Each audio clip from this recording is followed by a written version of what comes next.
Welcome to ADHD Mums. Have you ever volunteered to get milk and then briefly considered starting a new life at the servo? Because same. If you're functioning but only because stopping isn't an option, then this is for you. No silver linings, just the truth. Let's get into it. I'm sitting on a plastic chair in a circle of women I've never met before, and I've just realised that I've said far too much. You know the feeling before you know the reason? It's a physical thing. It's the room going a particular kind of quiet.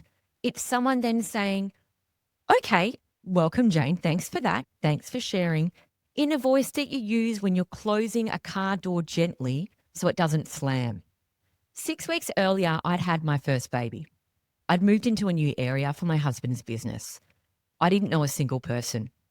My mum had passed away. I had no family support. I had no friends from work. I was working as a subcontractor as a psychologist. All I did was see clients all day. So aside from my husband, it was me and the baby.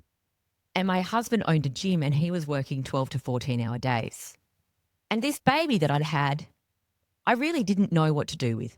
As an example, I didn't know for 6 months that babies were supposed to nap. I thought they just napped on their own.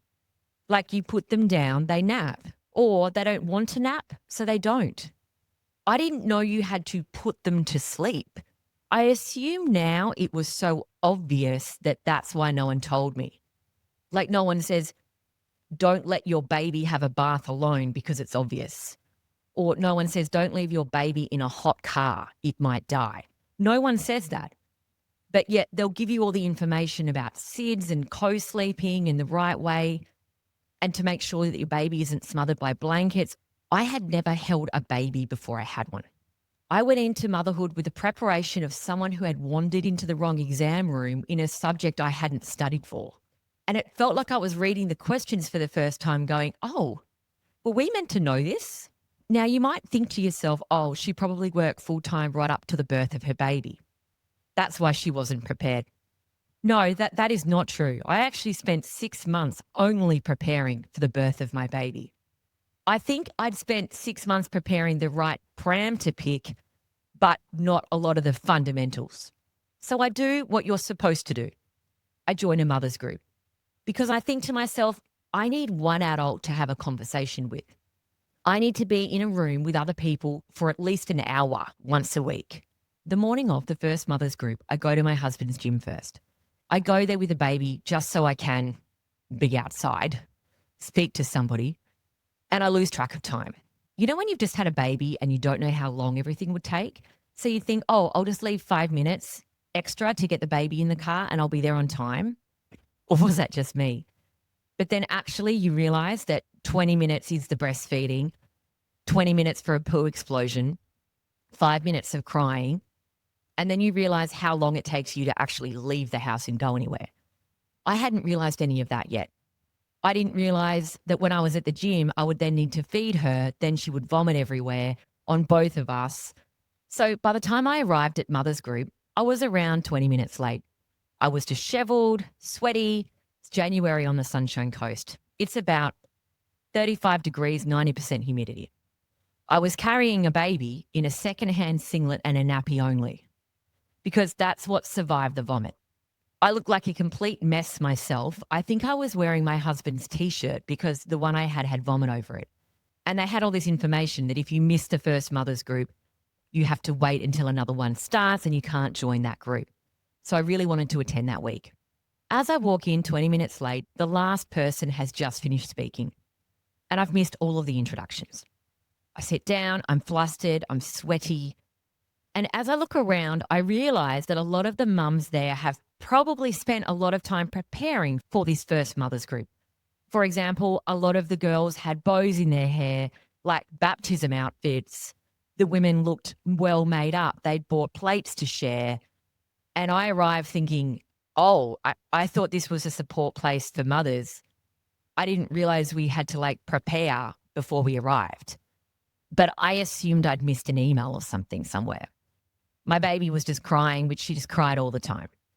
And the person running the group says to me, oh, can you tell us your name, your baby's name, and about the birth? Don't worry about your baby crying. That's okay. I'll hold the baby for you. I thought, fuck, that's great. She's going to hold the baby for me. I said, oh, you can hold her, but she doesn't ever stop crying. And the midwife goes, oh, no worries. I'll be able to get her to stop crying. My baby screamed. The entire mother's group, every mother's group, probably because I didn't know for the first 6 months that she should be napping. And the midwife never said to me, when did your baby nap? Because she assumed that people knew that. So anyway, all I had to do was answer 3 questions: your name, your baby's name, and the birth. I thought, easy, I can do that. I say, I'm Jane. Then I say my baby's name. I say her full birth name on her birth certificate. Then I say her nickname that I thought I was going to be using permanently. But then I added that I wasn't sure whether I'll be using her nickname as her actual name, and then her birth name would be on the birth certificate. When I said I was still deciding, that one really landed quite strangely. And I couldn't at the time work out why. It seemed like everyone else had a name already organised, but I gave them quite a detailed name update that nobody asked for. Fine, moving on. They say, okay, great. Finishing up, Jane, just let us know about the birth. So I told them about the birth. And look, here's the thing about recent trauma. When something enormous happens to you and it's still live, not processed, and a person looks at you and asks you kindly about the birth and they don't know anything about it, I'd even give them a summary. The summary of the traumatic event is something that you build later. At the time, what you have is a whole raw thing right at the surface, and someone's just asked to see it. So what do? You show them. So I told the mothers group about the birth, the operation afterwards, the fact that we both nearly died. I told them properly for a while because I was asked and because it was the truest and biggest thing that had ever happened to me, and I had nobody to talk to about it except my husband, who experienced with me. So there was nothing else to say. And that birth had only happened to me 6 weeks before. The highlight of the whole birth saga was the second operation, where I said to the surgeon before I went under, please, I want to have more kids, keep all of my bits inside me together, whatever it is. And when I wake up from the general anesthetic, she says to me, we got it all. Don't worry, we got it all. And for a genuine moment, I thought, all of what? My bits? Did I get a hysterectomy I didn't order? Because it was an emergency second operation. There was very little time to talk. I had a massive bleed. Some midwives came and pumped my boobs like I was a cow, handed my baby to my husband and wheeled me off and put me under. Turns out what she meant was some stuff that was left behind from the C-section. But there was a solid few minutes as she walked away where I thought that I'd gone in to have a baby and came out with a baby and a hysterectomy. As I'm explaining those type of details to the mothers group circle, I look up and realize that this hasn't landed. And it's not that they're cruel, it was just very quiet, frozen. It kind of felt like your phone or your iPad when the Wi-Fi drops and the person freezes and you're trying to work out if they're still there. It felt like that. And then the midwife says, okay, well, thanks, Jane.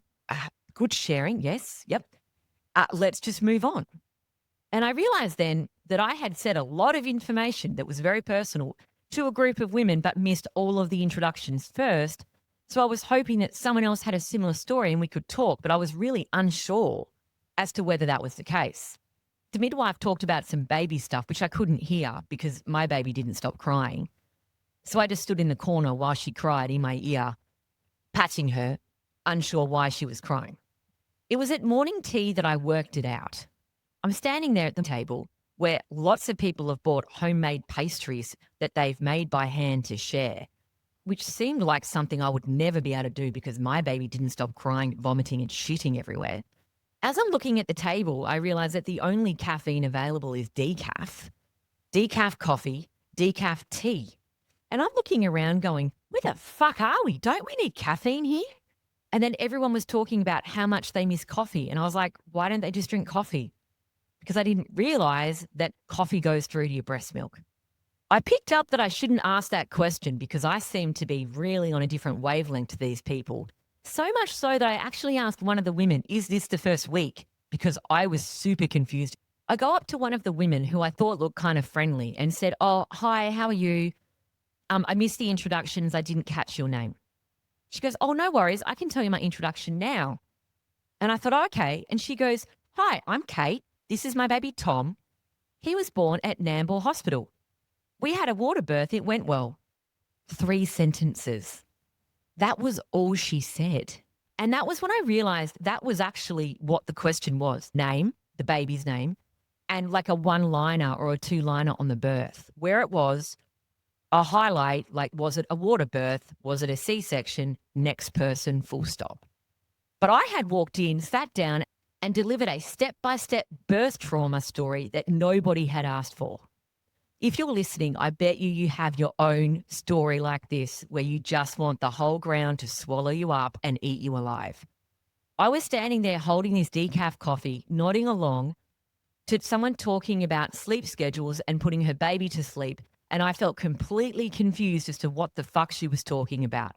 It seemed like most of the people in that room were talking a different language, and I was somewhere else entirely. However, I also feel really at home because I have been in so many rooms where I feel completely uncomfortable, confused what's happening around me, don't understand the expectations, and know already that I've dug myself a massive fucking hole and I'm down deep inside of it and I've got no idea how to get out. I've also got no way to leave quickly because I have a baby, a pram, and all of my shit all over the room. Otherwise, I would have faked to go to the toilet and left. That was one of the most embarrassing moments of my life because I had no other social support. I couldn't not return. I couldn't take it back. And I thought about it for years later. I'd be doing the dishes and it would just arrive uninvited. The mother's group, the singlet, all the other babies in bows, the fact I couldn't tell you my baby's name quickly, the details of how I felt when I thought I might die. And when these thoughts would arrive later on, one of the parts that used to annoy me the most was that I didn't even want to be friends with most of these women. When I would go around and talk to them in the 6 weeks to come, I didn't even like most of them. And I filed that memory for years under one heading. The theme, I can't read social situations. Something's wrong with me. How did I fuck that up so badly? Because that was one of the only headings I had. This was before I knew I had ADHD, before I knew I was autistic. So when your brain does that thing that doesn't match the room and you've got no other explanation, what do? You reach for the one that's always available. I'm the problem. I'm too much. Sorry for my personality. But I want to go back into that room because now I understand it completely differently. Here's what my brain did in the chair and what Kate's, who I think was neurotypical's, didn't. 2 things. The first, I listened to the words that the midwife told me. Name, baby's name, birth story. I didn't read the unspoken contract underneath it. Kate heard name, baby's name, tell us about the birth, and understood the real instruction, the hidden one, which is give the polite version, we're not actually going to go there. And I thought it was a mother's group, so it would be a good idea to share there. So I had no filter between the feeling and the mouth. And when the feeling of the birth trauma is that big and fresh, there's a gap that most people have between the thing that happened to me and what I choose to say. And mine, 6 weeks postpartum, mid-trauma, was not there. The door was wide open and the truth walked straight out in detail. And I thought that was the whole story. Broken filter, can't read rooms, the end. But the freeze in that room, the way that everyone's face froze like an iPad frozen without any Wi-Fi, that wasn't a verdict on me necessarily. I think that was a filter running in real time. It was the room kind of sorting out. The second I told the truth, the circle divided into 2 groups instantly, right in front of me. And I was too busy being ashamed to see it. Because when I reflect on it, there were the women who went cold. And I don't think they were judging me for being wrong, but they were showing me who they are. They are the 1 or 2 sentence people. But somewhere in that circle, there was one woman who heard me lay out the whole raw thing. And she thought, oh, thank God, one of us. And so something that I had reflected on as one of the most embarrassing things I'd done for a long time was actually one of the most efficient things I have ever done. I walked into a room full of strangers and in one go told every single one of them exactly who I was. No performance, no polite version. It repelled people real fucking quick who were never going to be my people. And it flagged me like a lighthouse to the one who was. Maybe the oversharing was the signal. The next week, we turned up again for Mother's Group. I arrived on time. I had a packet of biscuits that I put on the table, and my baby was wearing a full outfit. And as we go to the morning tea, in which I bought my own caffeinated coffee and actually wrote in permanent marker decaf on the side as if that's what I was drinking. And one of the women comes over to me, and out of nowhere, she starts to tell me this story. I didn't even know what her name was at this point. She starts telling me I went back to work. I drove down to Brisbane. I left my baby with somebody and I had to express milk in the bathroom. I'm not going to do this story justice because you had to be there. But basically, when she's at work, she squirts breast milk across the whole office and part of the bathroom. And she's trying to clean it up when her boss walks in. And she's telling me in the coffee break of the Mothers Group, in a very together group of women. Now, as she's telling me this story, I started laughing so hard, I started to snort out the coffee. I swear to you, I nearly dropped my baby because I genuinely had forgotten I was holding her because for the first time, I felt like I was a real person. I was actually listening to a story, thoroughly enjoying it and having a good fucking laugh. Now, that woman is still one of my best friends. 10 years later, we made our own little Mothers Group out of that Mothers Group. And we laugh about that day, the singlet, the birth monologue, all of it. And I'm pretty sure that it was her. In this Mothers Group, there was a window out to the car park. And a couple of weeks later, I got there early, which was unheard of. And I was sitting there looking out the window. And as I'm looking out the window, I see a pram start to move past the window without anyone pushing it. And I was like, holy shit, is that a baby in there? And as I'm trying to figure out what to do, I see this woman running past the window, trapped the pram. And when she comes in, I said to her, did your pram just fly past the window? What just happened? She goes, don't fucking tell anyone. I forgot to put the brush. I still laugh because there's nothing else you can do but laugh, right? In the breast milk story, when this woman starts telling me the story, there was actually two other women standing there. And I watched the two other women just quietly have to go to the toilet or get something else or walk away and join another group. Physically moved away from her. And I watched myself do the opposite. I leaned in, I got closer. I told her that was the funniest fucking story I've ever heard in my life. But what is that? That is the same sorting running again, right in front of me. The room split into people who move away from the breastfeeding story and people that move toward it. And I have spent my whole life being the second kind, moving towards the breastfeeding story or being the one telling the story myself and then calling it a flaw and feeling awful about myself later. There are situations where, yes, oversharing has gotten me into trouble. And sometimes there is that time and space where you really need to think about what you're saying. Of course there is. However, for a lot of us, we have had people telling us for our whole lives to be less. Talk less. You are too much. Be more quiet. Be more calm. Be less excited. Talk less, listen more. Pull in your personality and shrink it down. And I don't want to join the group on that because the breastfeeding story is an example of one that we can reflect on with shame and embarrassment. And absolutely, I did that for a long time. But also the way that I approach life, the excitement, the oversharing, the energy, the laughter, the fun is also one of the most human things about me. And it might be one of the most human things about you. And it also might work. And this is the thing about being an adult. When you're an adult, if you are truly yourself, people have the option to move away or towards. The way that neurotypical people build relationships is that they generally do a lot of small talk and a lot of small build-up steps before they share anything personal. And for ADHD or autistic people, depending on your neurotype, you might find that really hard or a waste of time or boring. I have a guide on my website. It's called the School Pickup Guide. I love this guide.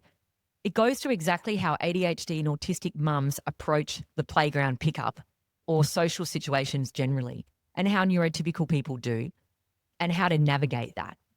I wrote it from somebody who's made so many mistakes that it's the guide that I wish I had have had 10 years ago.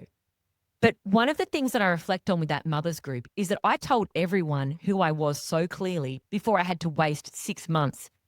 Yes, I have a way of clearing out a room. Yes, I do. But the way that I was myself so clearly in the opener left the door wide open for one of my best friends to approach me with the breast milk story and lean into me. If I had have done the 1 or 2 sentence birth story and the proper name, I don't know whether we would have ever built the friendship that we did. And if I could go back and sit next to myself 20 minutes late with the baby in the secondhand singlet, I wouldn't tell her to say less. I would tell her to look up when you're telling that story and look around the circle because it's already happening. The room is sorting. And the woman 3 chairs over who didn't flinch, that's actually going to be your best friend, your lifeline. But you haven't met her yet. So if we think about this differently, maybe I sent up a flare and someone found me. And that oversharing was one of the best decisions that I've ever made. Whilst there are times that I look back and I truly regret some things that I've said or shared in rooms, and I'm sure you have your own version of that too. But there's also times where I've approached situations being fully myself and found the best relationships of my life. The first day I met my husband, I can't talk about the story because it's so out there. I'll have to do it in another episode. If you want to hear about it, send me in a listener question or a message and I'll do it. But the first time I spoke to him, I was fully myself in the most unhinged situation possible. And he was there for every step of the way. He didn't shy away, he moved towards. And I knew within 48 hours of meeting him that I would marry him. Whether he wanted or not, I don't know. So many people email me and say things like, I wish that you were a school mum at my school. I wish we could hang out. But what I feel like people are really emailing is that they want to know an authentic neurodiverse mum at their school. It's not about me. That's what they want. If this is you, I think you should consider yourself a lighthouse, a beacon for neurodiversity, and be yourself and see who comes over. So maybe this is a time where we drop the mask a little bit. You know, you do see those mums who arrive late, they're running in with the permission forms, they've got a toddler crying, they've got one in the car. Look around for the signs of neurodiversity and be that beacon. And if you go over and introduce yourself and possibly be your full self, you may notice that they meet you where you're at. That birth trauma story and my best friend who came over to me the week later, she saw me as a lighthouse in that group. She thought, that's one woman I want to get to know better. And that's what you can do within your own group. So here's where I've landed. I'm not going to tell you to share less. You've had a lifetime of people telling you to be less. The next time that you wake up in bed at 2 o'clock in the morning and start reflecting on every single thing that you've said wrong ever, in a group chat, in person, wherever it was. If you start thinking to yourself, why did I say that? She didn't even ask me.